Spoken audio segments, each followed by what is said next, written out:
আত্ম উপলব্ধি। কণ্ঠ কলমে আমি রত্না।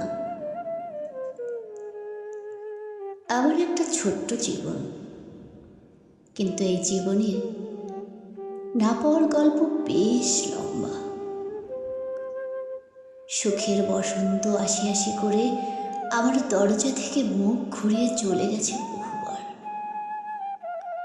হতাশা আমাকে গ্রাস করেছে প্রতিনিয়ত, কিন্তু থমকে যায়নি। এই জীবনে যতটুকু দুঃখ কষ্ট আমি পেয়েছি, সত্যি বলছি, তার এক বিন্দুও বহন করার শক্তি আমার ছিল না। কিন্তু জানি না কি করে সবটা সয়ে যাচ্ছি, মানিয়ে নিচ্ছি। এখন এমন এক জীবনে এসেছি যেখানে চাইলেই কাঁদতে পারি না, কখনো কারো কাঁধে মাথা রেখে বলতে পারি না আমি ভালো নেই। নিজের ভেতরেই সব জমিয়ে রেখেছি, হাসি মুখের আড়ালে নীরবতার গহ্বরে। মানুষ ভাবে আমি শক্ত, আমি নির্লিপ্ত, আমি সব পারি। অথচ কেউ জানে না ভেতরে ভেতরে আমি কতবার ভেঙেছি। প্রতিটা রাতে কত বেহিসেবি জলে ভিজিয়েছি আমার দুগণ্ড।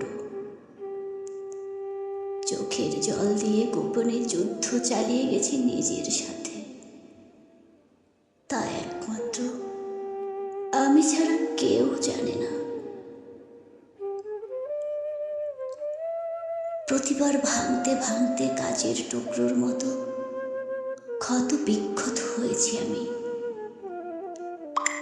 তারপর আমি নিজেকে এতবার জোড়া লাগিয়েছি যে এখন নিজের আসল রূপটাই ভুলে গেছি। কখনো ভেবেছি হয়তো এই দুঃখগুলো সামলে নিতে পারবো, হয়তো সময় ঠিক করে দেবে সব কিছু। কিন্তু বাস্তবতা হলো আমি ইচ্ছার বাইরে দুঃখ ধারণ করতে করতে এখন নিজেই ধ্বংস হয়ে গেছি। মনে হয় আমি আর আমি নেই। আমি কেবল এক ভাঙা মানুষ, যার ভিতরে অনেক কথা জন্মে আছে, কিন্তু শোনার মতো কেউ নেই। সবাই বলে খারাপ সময় সবসময় থাকে না, সময় ভালো হয়ে যাবে। কিন্তু কেউ বোঝে না সময় বদলালেও সে যে ক্ষত তৈরি করে রেখে যায় সেগুলো কখনো শুকায় না।